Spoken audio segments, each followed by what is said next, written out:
Buenos días, buenas tardes, buenas noches a otra conferencia del primer Congreso Internacional Virtual sobre Creencias Limitantes.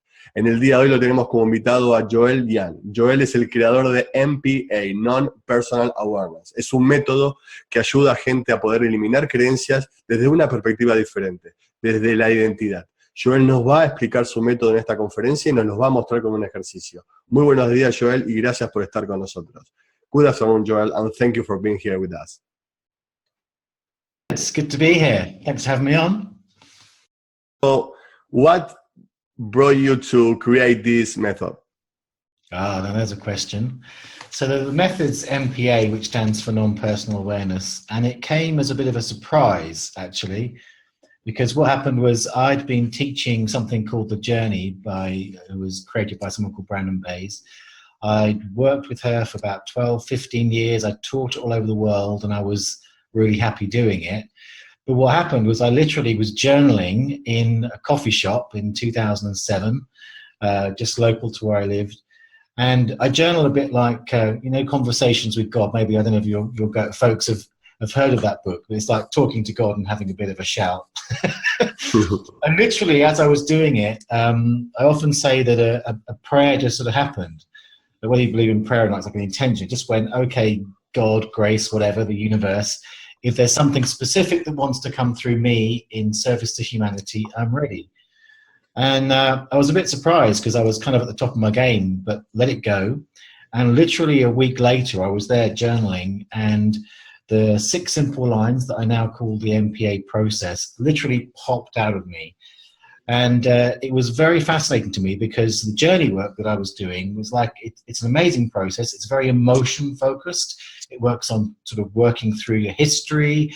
It combines some NLP stuff with sort of more Gestalt ideas and some spirituality. It's quite a chunky process. It'll take you about 3 hours and you can clear amazing things. So these 6 little lines popped out of me, and I was working with something in my life at the time. And it was like, just say these words out loud with the specific issue in the gap, there's a gap in the process. And basically I had what I described as the schwump effect. Now, when there's snow on a car and it reaches that certain point on the bonnet where, the ice that's attached to the bonnet becomes water, and it gets that frictionless state, and a whole chunk just falls away. And that was my direct experience, was that this whole thing that I knew would have taken several of those 3-hour processes had just slid off me. And I was like, now that's kind of weird. I didn't think things could be that easy, which I hear a lot with NPA. and sort of the answer to that prayer came with the sense of, and by the way, this is the answer to that prayer, and this really needs to be the focus of your life going forward, which it became. So that was 2007. And in 2009, after sort of 18 months really of playing with it with myself, of trying it out with clients and a few close friends, and getting to know really what it was that I had, then I started teaching it in 2009, which is 8 years ago now. And it's kind of spread enormously. It's about 18 different countries. I've got various other people teaching it. And it's made a huge difference to thousands and thousands of lives. So NPA is non-personal awareness, right? Yeah. That is the name of your method. And like, well, the first question is like, why did you pick up that name? It came with it. It's interesting. So one of the things about the process is people often meet it as the NPA process. Non-personal awareness I really sort of think of as the sort of underlying philosophies that have come on the back of my experience, because it really changed all of the sort of views that I had, which I would call sort of modern spiritual and personal development dogma. It's changed all of those. But the NPA process itself is a way to help people to not take things personally. Now, you probably know it from the 4 agreements, not take things personally. There's lots of different good advice about not taking things personally. But if you Google it, for the most part, there's a list of in-depth, you have to work through all the beliefs, you have to work through your attitude. There's a lot of work to do to not take something personally. Whereas in about 30 seconds with the NPA process, it can have that slide away effect, which is an amazing thing. So on one level, if you're in a situation where literally someone's throwing stuff at you, their projections, whatever, or something has happened and you find you're taking it personally, that's a great place to use it. But what surprised the heck out of me was that what I discovered was taking things personally is really an identity issue.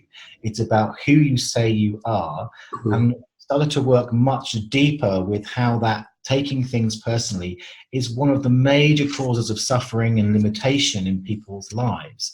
So at the surface, it's not taking things personally. Underneath that, it's an incredibly powerful method for shifting your whole identity, dropping the masks of who you present yourself to be. And from that, when you shift an identity, you'll find all of the beliefs, emotions, behaviors, and habits will fall away automatically as you shift that identity. And that is just like one-time healing. Like once I'm aware of that identity that was holding me back, when I realized that, it switched. Or like it can do. One of the reasons for that, I mean, there's a number of things. I think I'm a realist, and I've been around the block with the different modalities. The truth that rarely people say, especially if they're the creator of it, is that there are lots of different ways. And one of the things I recommend is that you find ways that resonate with you. And even when there's ways that resonate with you, each of them shines the light from a different angle. And it may take several, it may take a different one than MPA, or it may be MPA that is the straw that breaks the camel's back.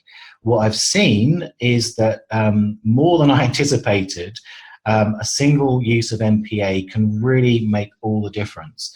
And the biggest gift with MPA is if you bring it into your life and begin to use it, you can work on the issues. It may take several times, it may do once.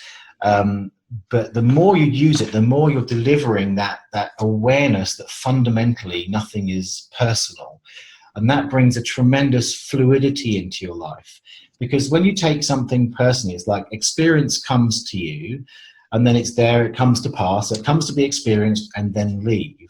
But if you take something personally, you're owning it, and it tends to stay with you. Now that's great. It's also the mechanism of life. You know, we have to, in order to experience anything, we have to sort of take it on and claim it as us. But what we tend to do is take things personally and hold on to them past their sell-by date, whether it comes as a limiting belief or whether it comes as an emotion or whatever the experience is, the energy is held in.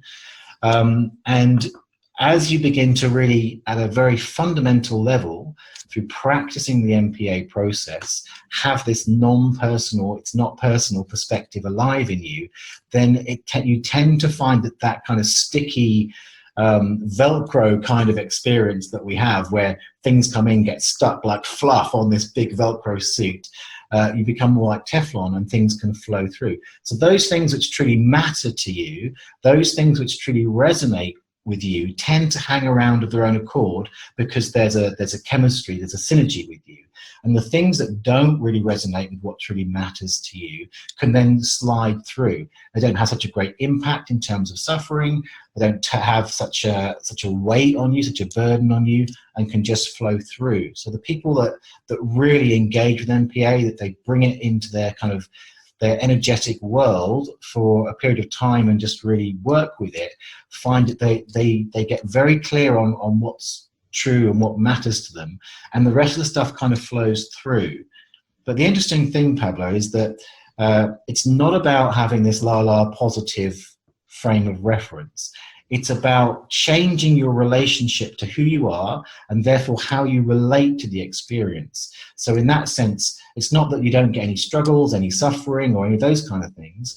It's much more that that your relationship to it is much more fluid. So when something comes, it can pass much quicker than it may otherwise do. So, like for example, like let's say that someone has a limiting belief, right, holding him back. So that belief creates energy, and with that energy, there is an identity, right? Like, yeah. So what MPA does is, like, through discovering or being aware of that identity, you discover deep down the belief that is creating that identity, right? And yeah, right. So I would say, in my perspective, and the way that I've looked at it now, is a belief. It may be that the identity has been labeled with a set of words that could be described as a belief, like I'm not good enough or something like that. That's not always the case. And generally, each identity has a whole set of beliefs, a whole set of emotional responses. They all work together. So at times, if you're got a very belief-focused method, then you may be just dealing with a belief that's on the side of an identity. And the identity is very invested in surviving and can get very creative about it. So you're working with something which is very fluid from the identity's perspective. One of the real skills with MPA, because although it's 6 lines long, the skill is finding where that tag of that's me that is in someone. It may look like a belief, it may look like an emotion, it may look like ibble obble I'm a teapot, make no sense to the conscious mind, no logic, but it's got that kind of certain something about it which tags it as an identity.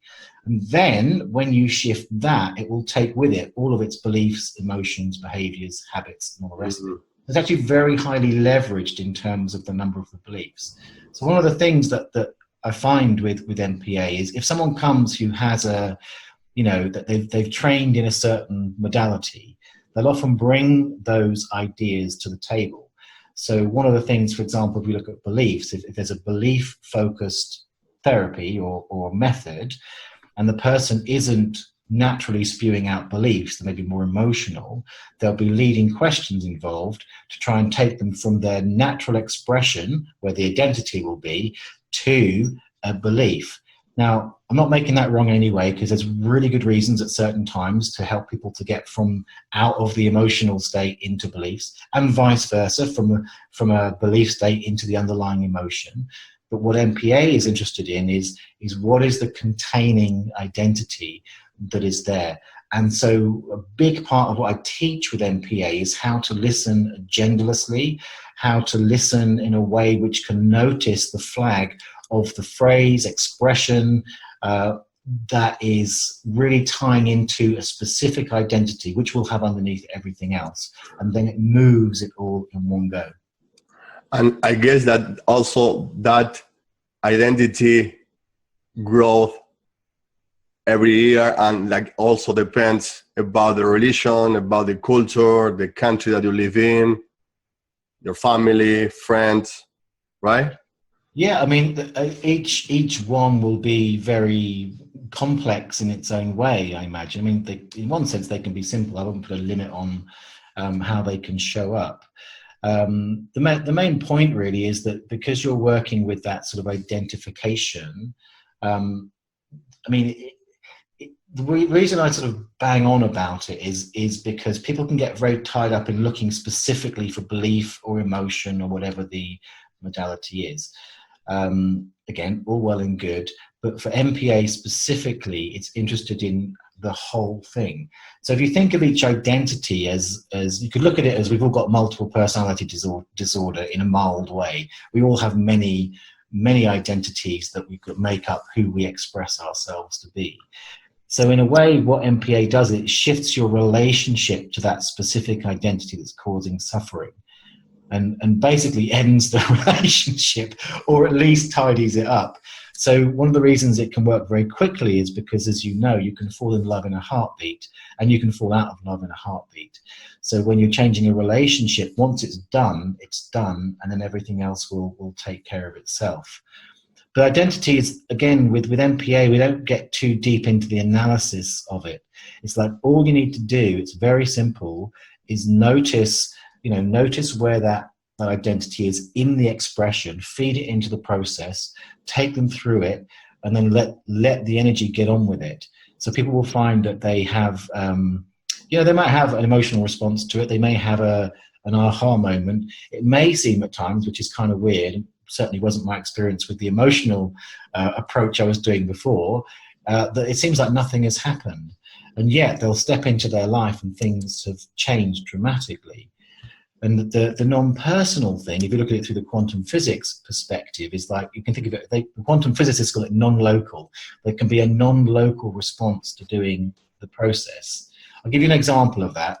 So there's someone who's in the MPA community, and she described to me how she was at a dinner party, and she everything was kicking off.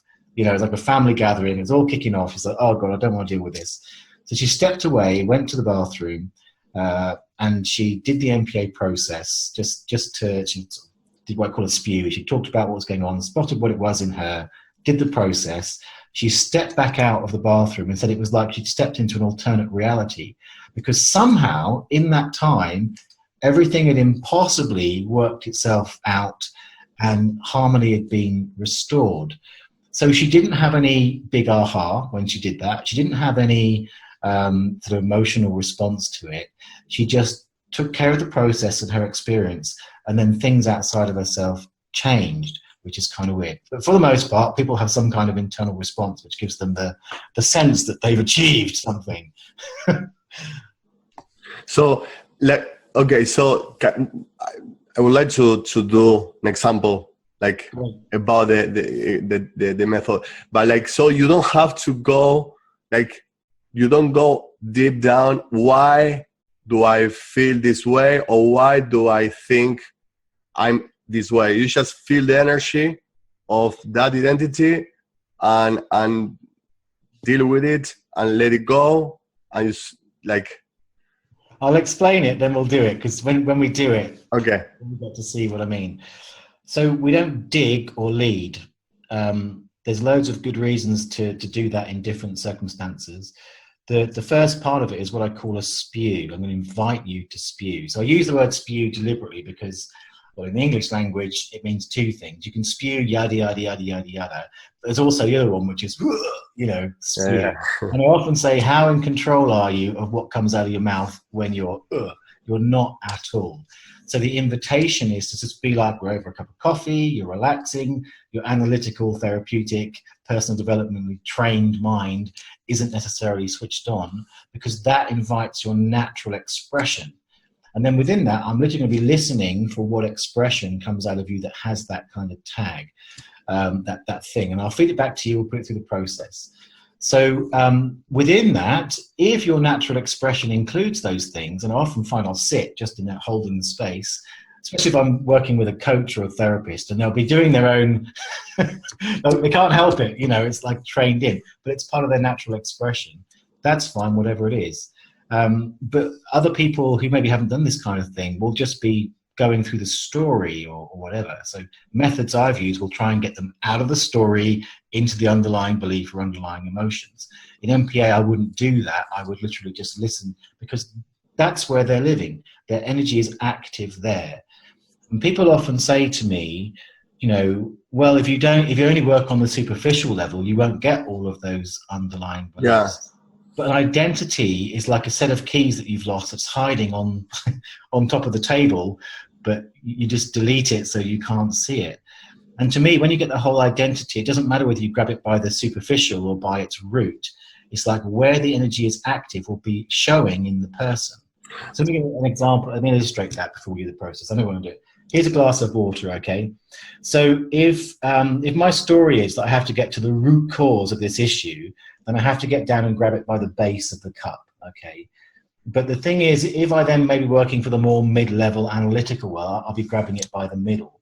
But if I'm dealing with their story, you know, just what's on the surface, because they've never done any personal growth work, or it's just not where they live, I'm going to grab it by the top. Now, wherever I grab that, if I let go of the glass, what's going to happen? It's going to fall. The whole lot, all of it is going to fall, because I'm grabbing the glass, not kind of just grabbing at the water. Good water. So MPA says it doesn't matter where you grab it.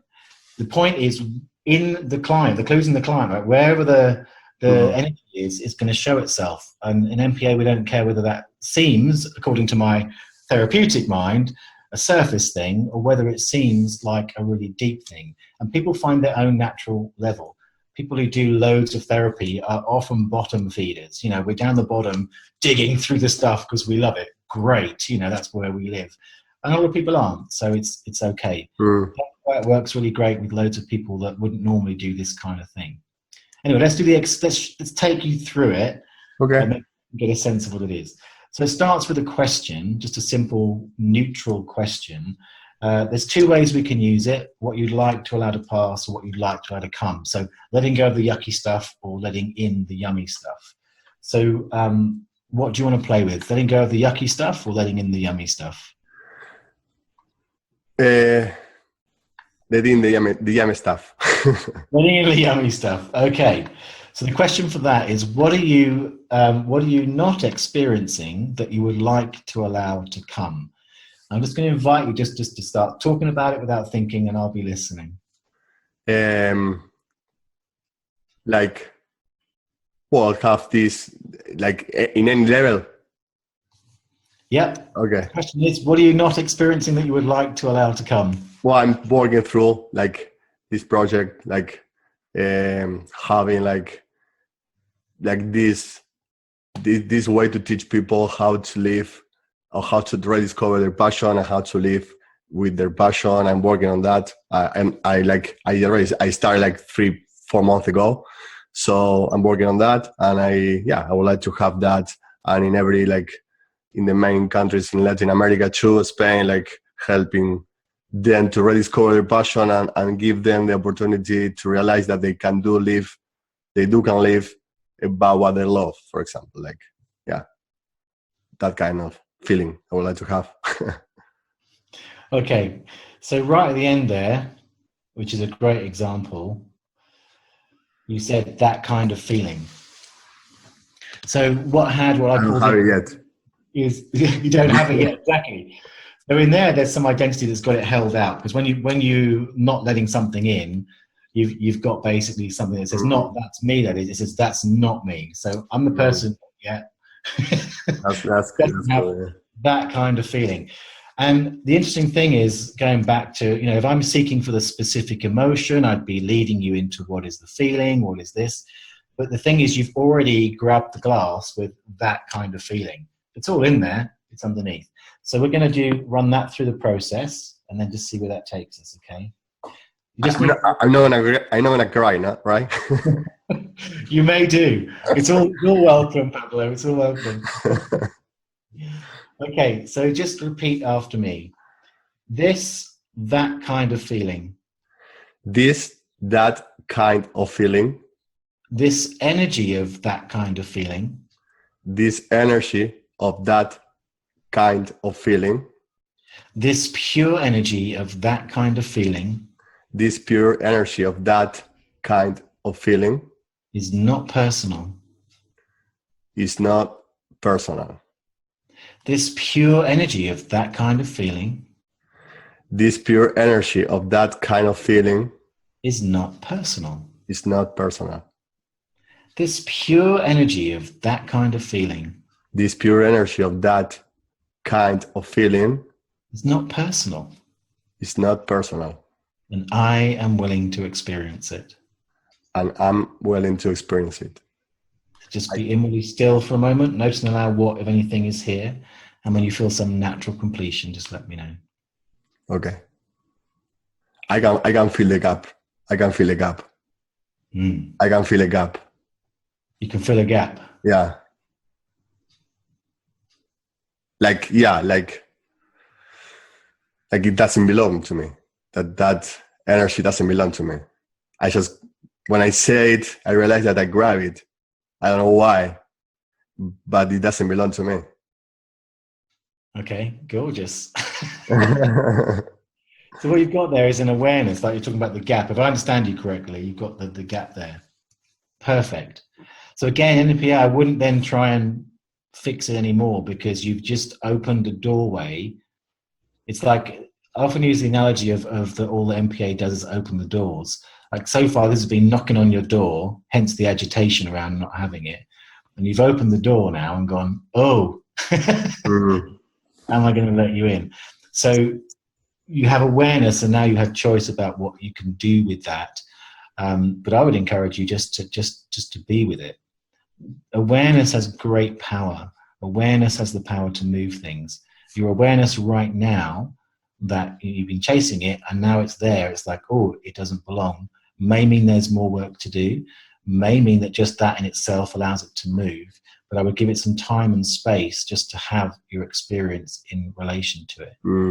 Yeah, for example, after that, I will like live my day, but I like really like it's unbelievable. But like I'm seeing like that kind of feeling there, and if I walk, I imagine walking in the beach, like that feeling is there next to me. It's not right me now. It's like back there. So, and you have that feeling, like you open up to a new possibility in yourself to have like a new way to feeling. Like I have the choice to feel that I'm gonna like the feeling of achieving it, right?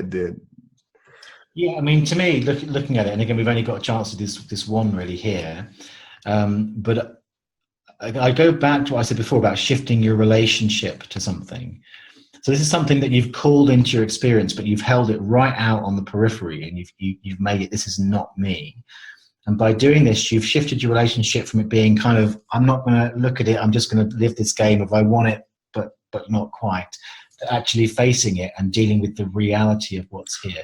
Which I find often with MPA that can be what happens is you come into a state of profound reality from which the process of life will show you the next steps in the next natural way. You know what? This is before this meeting, I was drinking a coffee. I went outside, like I live two blocks from the beach, and I was watching the ocean, and I was thinking about something that I felt yesterday.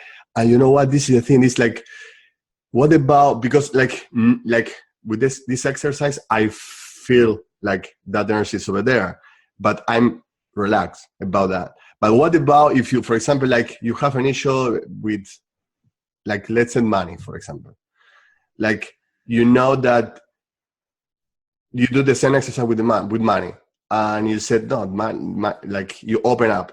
But what about if you if you see, because you can see it, you know that you are relaxed and you are like in the flow, you know. But what about if you see it and you feel, I don't want to feel this way, like you put that energy, you know, which is, that doesn't happen at anything. It's like, you know, you are putting energy on that, you know, on that energy. It's like the same kind of energy. It's like, you know what I mean? It's like when you see, like, there is a gap, there is a fine, I think, I'm seeing it right now, like there is a fine line of let it go and open up, you know, being like in the flow, or you can have the same experience, but you are like resisting, like you are like this, you know, which is why you don't have to achieve. It's like that kind of energy is this. I mean, like this is the thing. Let me explain it this way. Like in that exercise, what I feel is I feel that energy there. Empty space here. Yeah. But what about like maybe it could happen like you have to be aware of this open space. But what happens if you push that energy out, but you still have a little line connected, you know? Yeah. So that little line is like you know, like I don't know if it's I have to feel it this way. I know consciously that I have to feel it that way, but I don't feel it because I have that attachment yet, you know. And that is the sign of is you are still like with identification of that energy. A block there, yeah. That's what you're saying. So I get it. So it's very rare with MPA. So what you're describing is more common, where you've got a sense of release and peace in the reality as it is now, which is a state which naturally invites flow and forward movement. So in the experience you have, it's like it's out there on the periphery, and the way we sort of suffer in these matters is we stop it in its tracks. Now you've got a state of movement. I mean, it's not like it's fully in you or anything, that there's a process to be had there, but you've allowed a relaxed, open space where it can continue its passage more into you and then at some point passing. So what you're describing is if there's a situation where you do the process and then there's still this kind of block. That's very rare in my experience, but when it does happen, it's an invitation to maybe spew again, to do a little bit more. The reason I don't talk about that so much often is because, again, especially the sort of the training that I've certainly had, and I see many therapists and coaches have, is to get very personally involved in the process, because it's part of the fun of being a therapist and all of these kind of things. Whereas what I find is if you tend to step back, then the process tends to do itself by itself. But a block like that is an indication that there's more intervention that's required. In that specific situation, so beyond the MPA process, I've got about, 35 different what I call MPA frames, which are sort of structured inquiry designed to help focus. One of them is the integration frame, which is freaking amazing at conflict. So when you've got parts in conflict, and there's various NLP approaches to do that, and sort of belief changes and such like. But the MPA approach is really powerful at getting to what are the personalizations, what are the identities that are in conflict, and how to resolve that. So that could be a potential sort of further intervention I could explore with you in a session, for example. And when we start the exercise, you asked me to choose about letting the night thing or like puking, like the bad feeling. How about the other one? Is like the same questions, or is it different? The question is different. The question is, what are you experiencing that you would like to allow to pass? Whereas the one I asked you is, what are you not experiencing that you would like to allow to come? But it's the same. It just let them spew, and then you're listening for that certain something, that sort of what I call the animation, kind of what pops out to you in it, and then you feed that into the process. So the whole thing can be very quick to do, and it's certainly easy to include as part of, if it comes up to be used as part of a session with somebody or in different situations, then you can do it very quickly. Or if you kind of dedicate, for example, if you come and learn MPA in detail, then you can certainly use MPA as one of your sort of core tools to work with people, and you may do several in a session. So I have sessions with people sometimes where the spew if it's an hour session, I've had some people that's just they let rip for 45 minutes, and then there's 2 or 3 MPAs at the end, because I've noted down, what those things are, but they find that in the genuinely genderless listening space, magic can happen even before you begin. It's like the foreplay. It's like good foreplay has ends up with great sex. I told you it's a sexual metaphor, but the more you can kind of have the finesse of how you listen for the key points in the spew, the more hands-off you can be, the more powerful you'll get those MPA processes to be. That's amazing. Yeah. So, and if it happened the key is awareness. It's like being aware, right? It's like that give you light. Like I always say the power of the process is awareness. I call it an awareness delivery system. That's what MPA is. In the name, non-personal awareness, it's the awareness of the fundamentally non-personal nature of reality. So, but awareness is the engine. So when you can deliver powerful awareness to something specific, and this is why, again, if you do an approach which works specifically on beliefs or focuses on the body, you're in a way delivering awareness to that particular thing, and it helps it shift. But awareness is the power, no doubt. It just awareness itself brings life and movement to things, and this just offers the non-personal perspective to the identity, which says, you think you're this, but actually let's just off. And it's not even like an affirmation. It's not like trying to convince anybody. It's just saying, here's another perspective. And as they sit together, the awareness does the work, which is kind of what you've got a good demonstration of that. You just had the awareness of, oh, hang on, there's this gap, and then, oh, there's peace, and I'm okay with it. And that's a whole different state, which allows the process of life moving through you. Oh, I can feel it. I mean, while you're talking, I feel about that, and I can feel it. I can feel it. I can feel the freedom. There you are. Yeah. So this is classic. I love this example. because we often look, I call them subjective wins. We look for the big, the cry and the tears and the eye feels like lighter, which happens a lot with MPA, but a lot of the time it makes sense, yeah. Low burn. That's why I tend not to get too involved in that space after the process, because actually it's sort of working by itself. So as we've sat together, even as we're talking, you're aware that things are continuing to happen. There's, the cogs and the wheels are all clicking into place, and those awarenesses that you first had are deepening. It's like a trickle-down effect that's happening, and that's often the case with MPA. So I love that that the folks here have got that example, because we often, or certainly I speak for myself, when I first started doing MPA, my training was very interventional. So it was kind of get to the deeper core, get down to the root cause, dig into the history and all of that stuff. All good stuff to do, but from using MPA in its best possible way tends to be more hands-off. Do the process, give it some space, and it will do itself so much more efficiently and effectively than our conscious or educated mind can do it. So you've been sat here doing the process. That's right. Yeah, basically, like our subconscious mind keep working on that awareness. Yeah, but an awareness delivery system, if you think about, say, a syringe, which is a drug delivery system, I mean, getting those key points is important, because that's where you're putting the needle in. Then you deliver it, you take it out, and then the drugs get to work. Very similar. So that's a really good way of looking at it. Mm-hmm. That's great. So, I imagine there are more questions. I mean, like that, like you have a protocol, you have like different questions that guide people to that awareness. Like with me, you just use few, but you keep going, right? If the person doesn't, I mean, you keep going until achieve that awareness, right? Yeah, although I would hesitate with achieve, because again, that's a very goal-oriented approach. Okay. Which again is one of the differences with MPA. It seems crazy to say it, but it's not goal-oriented.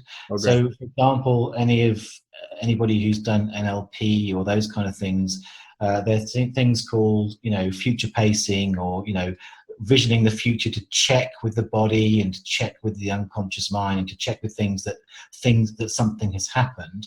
There's none of that in MPA, because it is, the more that you step back, the more it just kind of goes through. So not a results oriented. And the more that I step into that, the more that I encourage people to do it, that those results, or the magic that maybe isn't the result you expected, tends to happen. And again, part of that in the philosophy of it is it's not about even rushing life, even though things tend to move quicker. It's about really aligning, as I say, what truly matters. It's aligning up with the best possible relationship with the life experience that wants to be experienced through you. Because again, it's my view, I guess, that a big part of this whole mad, wonderful, crazy human experience is the stuff of life. So if you can shift how you relate to it, you still get to have, like for you still get to have the process of it being where it is, more consciously coming in, probably being fully experienced, and then passing in its due time. Now, for someone else, that might not be on their wish list. It might just be bang, done. That's fine. But I'm going to step back and allow the combination of your personality, your soul, and your higher being, or whatever you want to call that stuff, your unconscious, doesn't matter, have its own life that it wants to have. And now, as part of it, you just have a much more conscious, natural relationship to that experience of that kind of feeling as it comes through.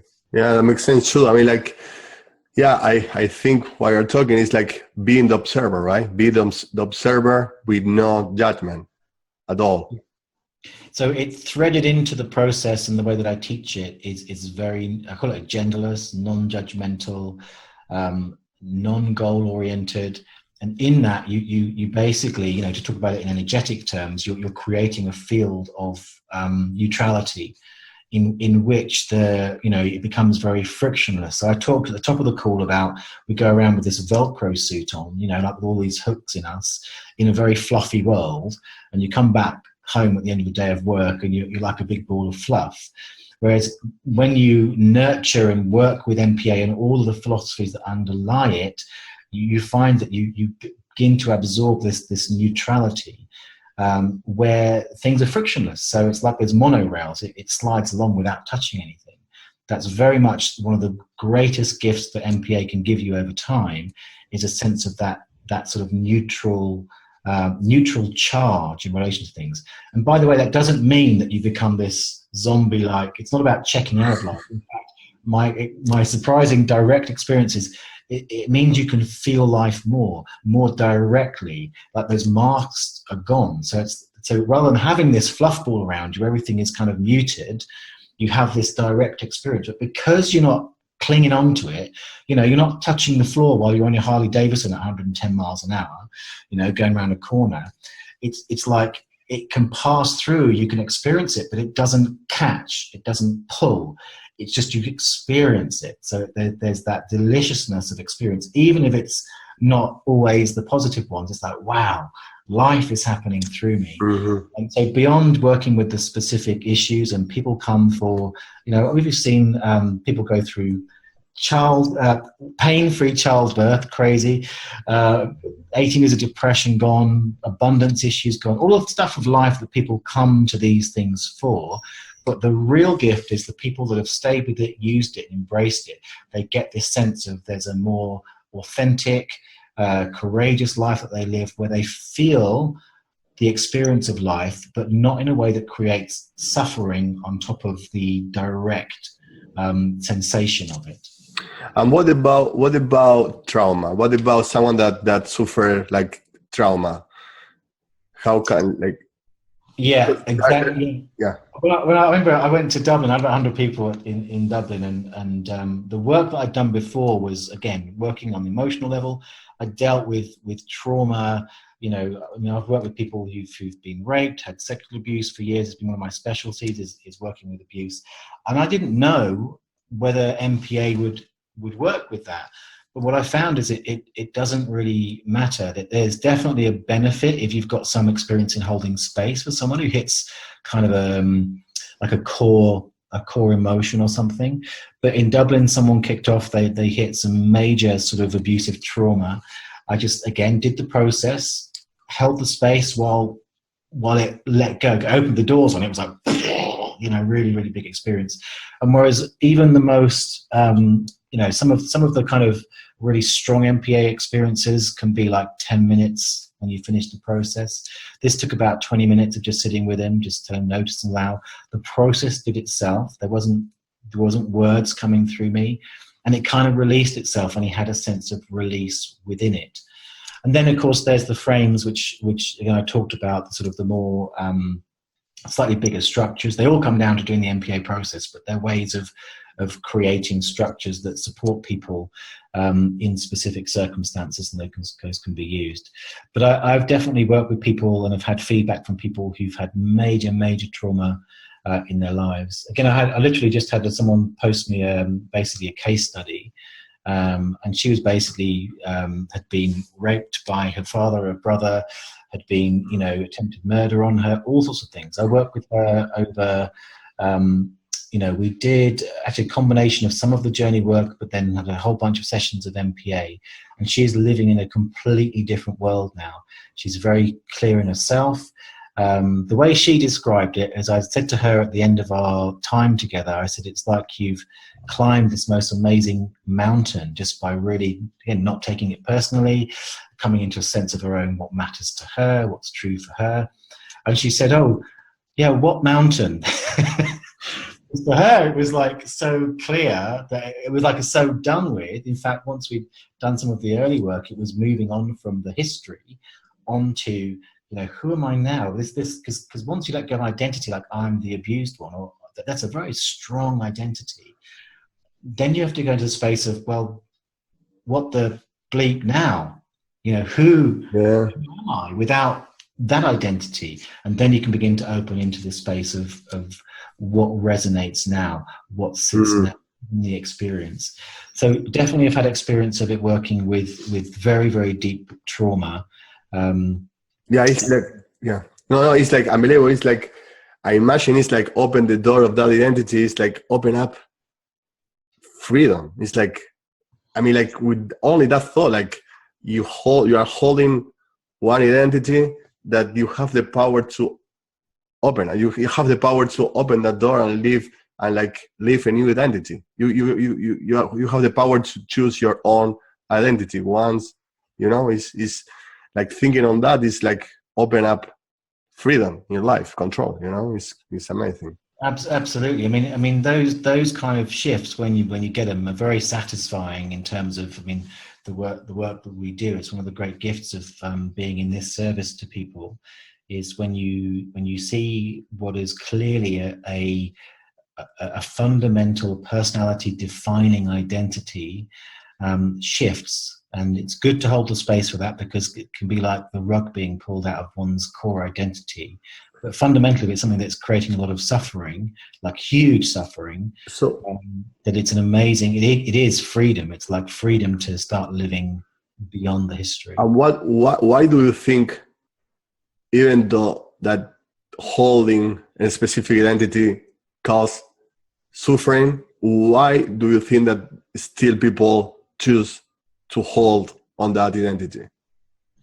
Well, I'd go back to the sort of NLP perspective for that, which is that, we're all doing the best we can with the resources. If the brain is wired, it's got wired up for survival, and the best possible solution at a particular time is to create an identity. And I've done a lot of work with people with abuse, and trust me, those things really help people survive when they're in the situation. But then without the awareness of an alternative, without the awareness of some way to shift, then we always say we're at choice. Well, my way of looking at it is, when you have awareness, then you're at choice.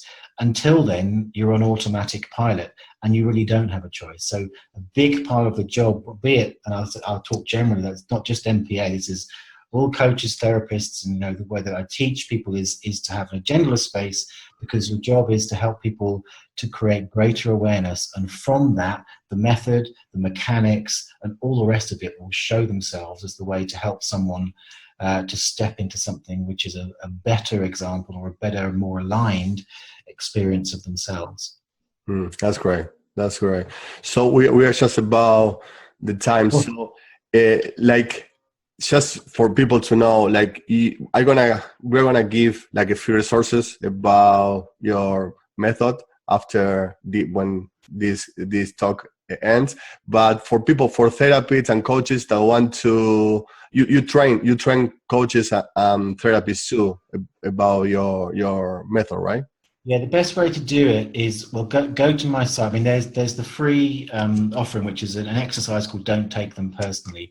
One of the areas where you don't necessarily need to spew, and the thing that goes in is really obvious, is when someone specific is there. So the exercise will give you the words and how to do that, so you can start using it and try it out.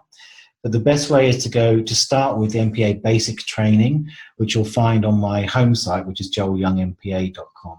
And that will take you through the method. It gives examples of me working one-to-one with people.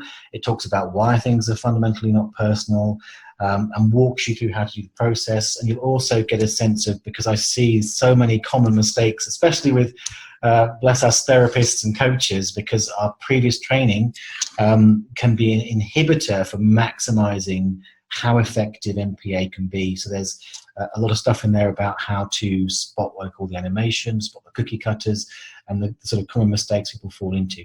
So the basic training gives you the core things that you can feel very confident to then go out and start using it with people in a way which can make a difference in their lives.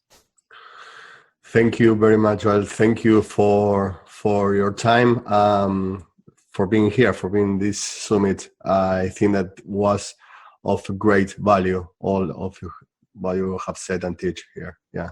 I do hope so. That's my prayer. Good service. Yeah. And thanks for having me on. Okay. Thank you. Bye. Bye now.